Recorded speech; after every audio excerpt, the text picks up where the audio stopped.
মা, ও মা, আজকে কি কি রান্না করেছো? কি আর করবো রে বেটা, ঘরে তো চাল ডাল কিছুই নাই। তোর আব্বা তো সকালে কাজে গেছে, এখনো তো আসেইনি। মা, তোমাকে চিন্তা করার দরকার নেই, আমাদের সাথে আল্লাহ আছে। আব্বা যেখানে আছে সেখানে ঠিকই কাজ পাবে। এই দে তোর আব্বা চলে আলছে। কি হলো, আপনি কি কিছু কাজ পেলেন? না গো, এই রোজা মাসে কেউ কাজ করে না। আর আমি যে রোজা আছি তার জন্য সবাই পিছিয়ে যাচ্ছে। আর আমার বাড়িতে যে একটা কাজের দরকার তা কেউ বুঝতেই পারে না।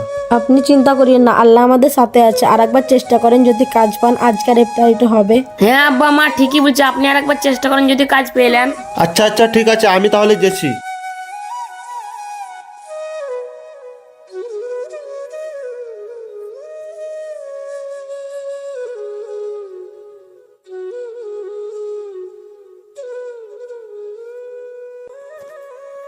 কিরে রোহন ভাই, কোথায় যাচ্ছি?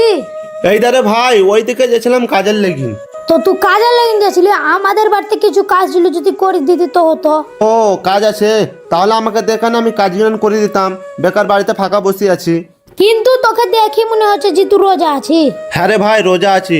আর রোজা রেখে তো কাজ খুঁজে বেড়াইছি। তাহলে ভাই তোকে আমি কাজ দিতে পারবো না, তুই রোজা মুখে আছিস, তুই কাজ পারবি কি পারবি না, যা ভাই অন্য জায়গায় যা। ঠিক আছে ভাই।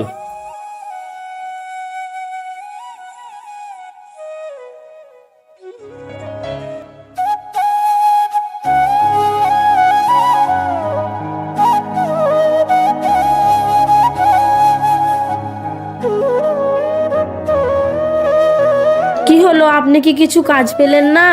না গো, এই রোজা মাসে কেউ কাজ দেয় না। আর এই খালি পেটে কি কাজ করা যায়? আপনি চিন্তা করিয়েন না, আল্লাহর উপরে ভরসা রাখেন, ঠিক কিছু না কিছু ব্যবস্থা হয়ে যাবে। আব্বা, আপনি কি ইফতারের জন্য খাবার নিয়ে আসছেন? না রে বাপ, তোর জন্য কোনো খাবার আনতে পারলাম না। আর আমাদের মতন গরিবের কোনো দাম নাই। আর আমি কেমন বাপ, তোর জন্য দুটো খাবার আনতে পারলাম না।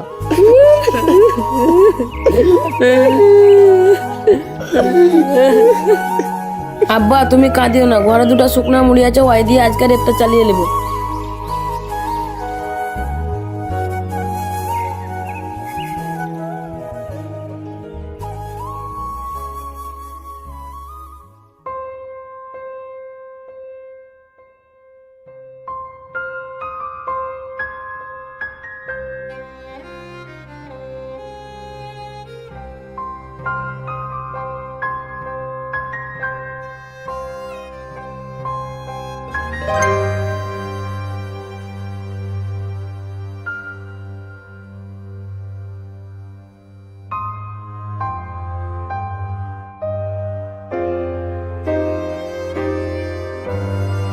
বলি, বাড়িতে কেউ আছেন?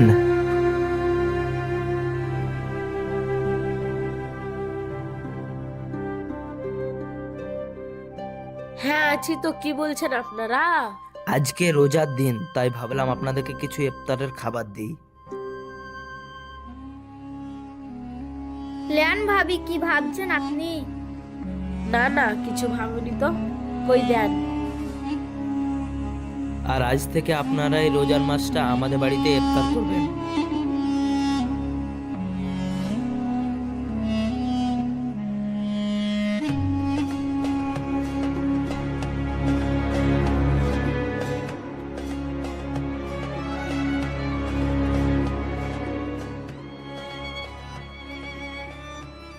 ওগো, আমি বলিনি যাদের কেউ নাই তাদের আল্লাহ আছে, দেখেছেন?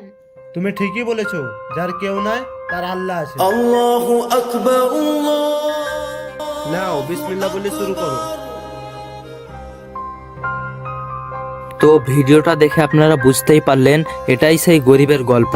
তো আপনারা আশেপাশে একবার তাকিয়ে দেখবেন, এরকম কত গরিব আছে যারা শুকনো মুড়ি দিয়ে ইফতার করে। তো আপনারা বেশি বেশি করে উপকার করার চেষ্টা করবেন। তো ভালো থাকবেন, সুস্থ থাকবেন, খুদা হাফেজ। আর আমাদের একটা নতুন ভিডিও আসছে, যেটার নাম হবে হিন্দু মুসলিম ভাই ভাই।